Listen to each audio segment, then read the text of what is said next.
These are the last words that I will ever send to the outside world. This place will be my tomb, as it was for so many others before me. They have allowed me to communicate for a short time, so I'm typing this to prevent anyone else from suffering this fate. I can't tell you my exact location, they won't allow it. However, I can tell you that it's in Maine on the Atlantic coast. Its appearance is misleading, so it may be hard to differentiate from any normal house, but it's quite a way off the beaten path. It's a small, pleasant house, and it looks well kept with the exception of a paint chip or two.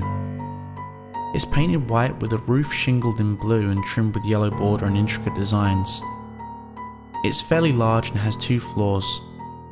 From the outside, it seems perfectly normal, and the above ground floors agree. They are decorated with a typical mansion set, and just as the outside, fairly well kept. The thing is, this house has been uninhabited for decades. There is no one here to stave off dilapidation, yet not even a speck of dust can be found. They care for this place. Investigating the above ground floors, though you won't find anything worth note save for the general well-being, the real story lies in its past and what lies beyond the steel doors. The estate was owned by Leonard and Renee Arrington, a rich family that had it built in the 1950s. Their son Timothy died at a young age of stomach cancer. After that, they accepted mental patients and doctors into their home due to a lack of space at the local institution. Below their house, they had a complex built to house the patients, and some of the ones that seemed more stable were allowed to work for the family as servants. One of these patients was Liam Vallis. Despite warnings from other patients, his kindness and polite manners awarded him a spot as a servant. He began talking with the little girl of the family, Jessica, who was only 10 years old. For months, there were no complaints of him. That is, until he broke a glass in a fit of rage. It wasn't until yet another month afterwards that Jessica told her parents what happened. He had come to see her as his own daughter and offered to run away with her. When she refused, he became livid and threw a glass against the wall. The parents confronted Liam immediately, and he promptly denied everything, being left with a simple warning. That night, Liam took a knife from the kitchen. He murdered the parents and 2 doctors in their sleep and took Jessica from her room. Neither of them were found after that. The house was inherited by Jacob, the only surviving heir. He left his home in Massachusetts and moved his family to the house. Despite the previous events and warnings from the doctors, he opted to keep the patients. But after a year of peace, tragedy struck again. A mysterious fire broke out below the house, in which many patients died. Half the complex was charred.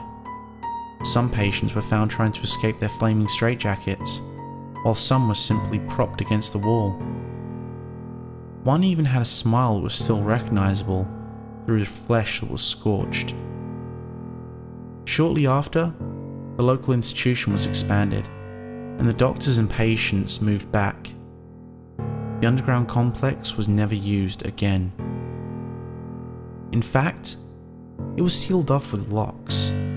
Today, the steel door is the only thing on the ground level that shows time's passing. Jacob eventually passed, and his children never claimed their inheritance. I was a paranormal investigator.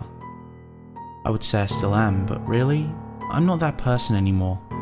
My friends Sarah, Josh, Rick, and I ran a small business of it out of my home. We had heard of this house from someone of the Arlington's lineage. None of us had ever known about the place before. The family managed to keep quiet, very quiet about the rumours, and it remained under the radar. Needless to say, we took the shot. The drive from Virginia to Maine was a long one, but we made it. When we got out of the car, we checked the map again. "Are you sure this is the right place?" I asked. The outer face was not what we had expected. Josh looked up from his map with a confused expression. "I think so." Sarah came out of the car and started unpacking the equipment. "How many other houses can we find around here? I'm pretty sure this is it." We unpacked and headed in. After searching around the spotless 2 stories for a couple of hours, we were about to give up. That's when Sarah and Rick found the rusted metal door.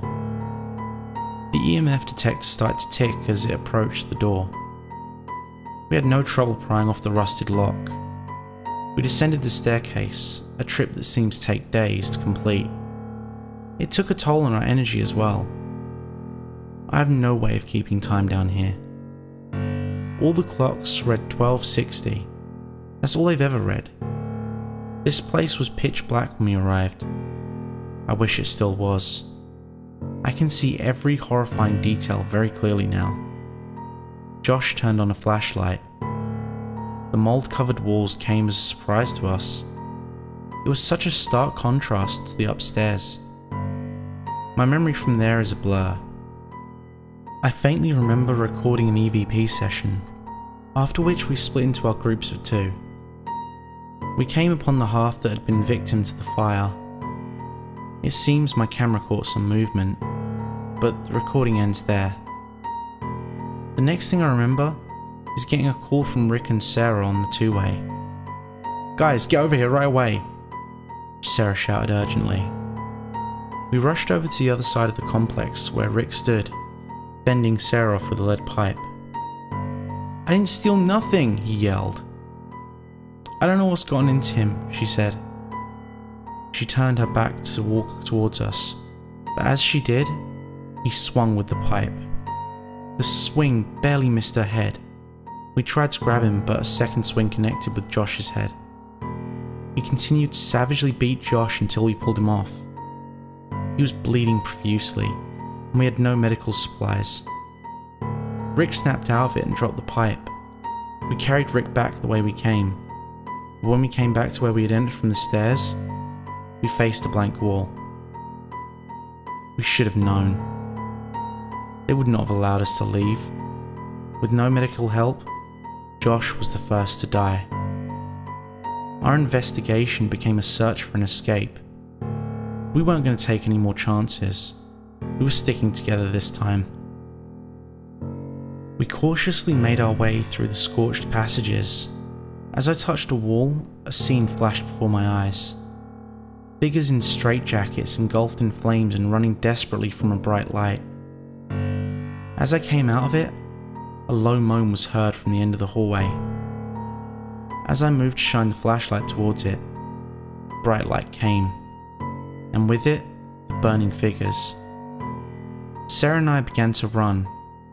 Rick, however, stood his ground with the lead pipe still in his hand. He bravely fended them off. But when Sarah tried to pull him back, one of the figures leaped towards her. It knocked her to the ground and clawed arms tore from the straitjacket and ripped at her face. When Rick managed to knock it off of her, it retreated along with the light. Once again, someone was left wounded without medical attention. We took her body to where we'd left Josh, by the wall where the exit once stood. But his body wasn't there anymore. I'm running short on time. They're getting impatient. Let's just say we saw them both later. Standing with scorched flesh in the reflection of flames, they killed Rick. I'm not going to describe how, but I still have bits of flesh between my teeth. For now, I'm holed up in a room with the door locked. They're here in the form of the smiling one. They're keeping me safe for now, making sure the door stays locked.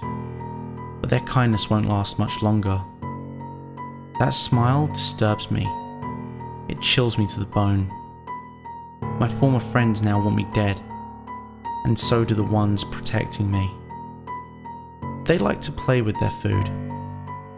They've told me a lot about who they are. Nothing I can share with you. If you are reading this, I suggest you stay far away from this place. Don't be fooled by the exterior appearance. This place will consume you. It will be your home. It will be your tomb. It will be your destroyer. It's time for me to go. They're unlocking the door. I would just like to say that I love you all, and I wish you nothing but a full life outside of the horrid confines. Goodbye.